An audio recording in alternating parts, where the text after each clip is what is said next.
Here at the Largo di Torre Argentina. So this is a sunken archaeological site that contains the remains of 4 Republican-era temples, dating back to the 4th and 2nd century BC.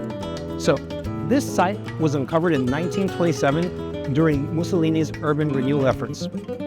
This is the site where it's believed that Julius Caesar was assassinated in the Theater of Pompey, which was just adjacent to these temples.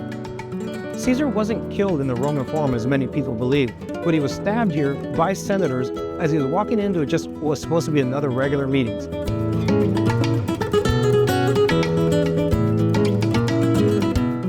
Now, you can't actually walk through the temples, but the views from the elevated sidewalks give a great panoramic view of all of the temples.